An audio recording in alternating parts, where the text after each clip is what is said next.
नमस्कार। Between the lines with Niranjan में आपका स्वागत है। आज हम बात करेंगे अखिलेश यादव की एक बड़ी गलती की, और उस एक बड़ी गलती जो है वो विधानसभा चुनाव में उनको भारी पड़ सकती है, और जो विमर्श बन रहा है वो उसमें कहीं ना कहीं से कमजोर पड़ सकते हैं या कमजोर पड़ते दिख रहे हैं। 2024 का टेम्पलेट हमारे सामने है भाई। 37 सीटें अकेले दम पे लाना सपा का वो बड़ी बात थी, और भाजपा 31-32 में सिमट गई थी। अगर आप उसको विधानसभा के कंस्टिट्यूंसी में कन्वर्ट करेंगे तो 220-25 सीटें जो हैं वो आ जाती समाजवादी पार्टी को।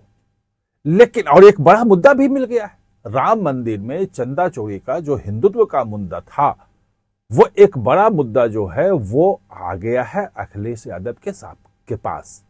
उठा भी रहे हैं वो मुद्दा को, ऐसा नहीं है। वो बिल्कुल जो एक विपक्ष का काम होना चाहिए था, जो एक राजनेता का काम होना चाहिए था, वो कर रहे हैं। काउंटर में योगी आदित्यनाथ हैं, लेकिन हाँ, जनता के बीच में ये है कि भाई चंदा चोरी हुई है, और वो चंदा चोरी में स्कैम है, वो तमाम चीजें उठ रही हैं। एक बड़ा मुद्दा मतलब इलेक्शन के 6-7 महीने पहले मिल गया। लेकिन जो बड़ी गलती है जिसके कारण से अखिलेश यादव वो विमर्श नहीं बना पा रहे हैं जो 2024 के पहले उन्होंने उत्तर प्रदेश में बना दिया था। अंतर आप समझिए, अंतर आप समझेंगे तो आपको खुद लगेगा, आप खुद महसूस करेंगे कि हाँ, अखिलेश यादव ने ये गलती कर दी थी।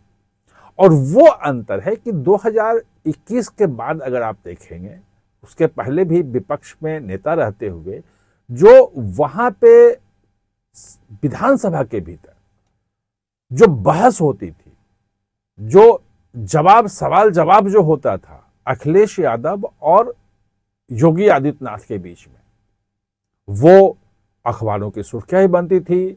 सोशल मीडिया पे उस पे विमर्श भी होता था, टीका टिप्पणी होती थी। दोनों आमने सामने आके लगता था कि हाँ, कोई जवाब देने वाला नेता है, और एकमात्र अखिलेश यादव थे जो दे रहे थे जवाब, जो हर चीज को काउंटर कर रहे थे। तो वहां से एक नेता प्रतिपक्ष के साथ साथ एक पूरा मजबूत जो है वो उनकी दावेदारी बनी।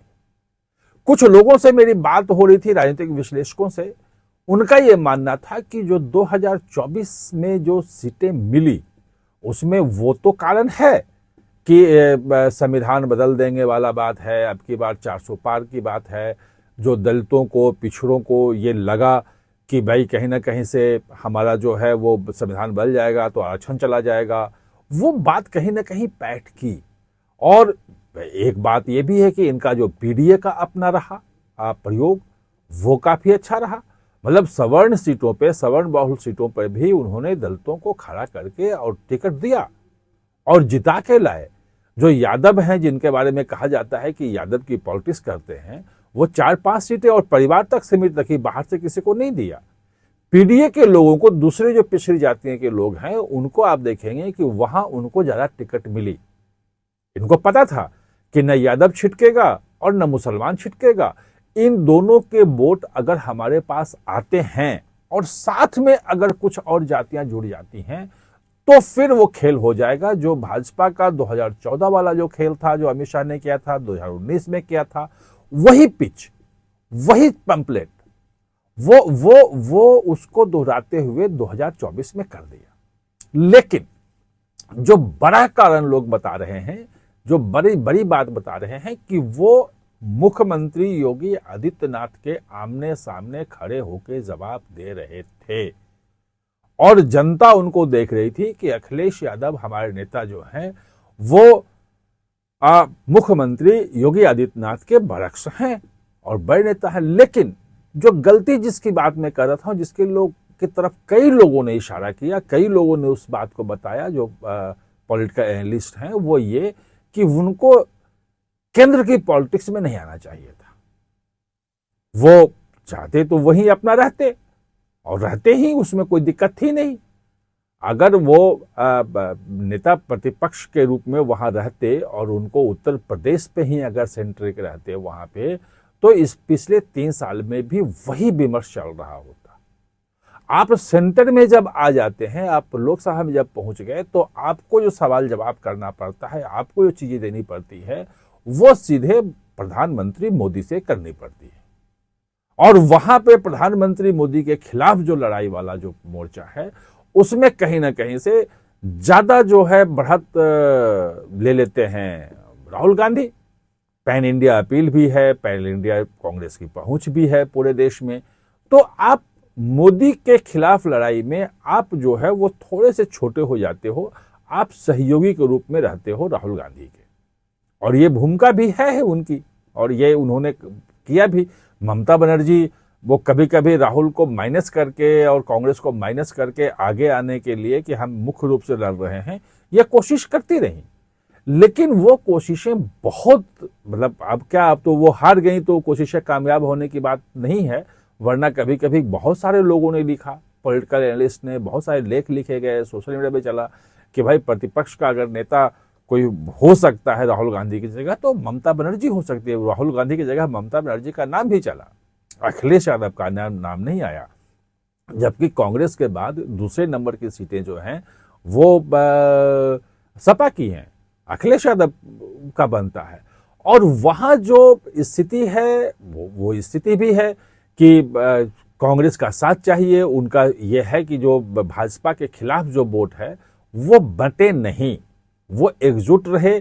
इसलिए वो कांग्रेस से बात भी कर रहे हैं। वो बिल्कुल इमरान मसूद के तमाम भड़काऊ आते हैं, मैं ये करूंगा और कांग्रेस को ये चाहिए।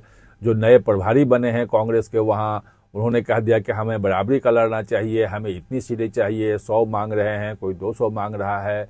जो अंदर की बात चल रही है वो 80 से 100 के बीच में बात चल रही है, उतनी सीटें देनी पड़ेगी।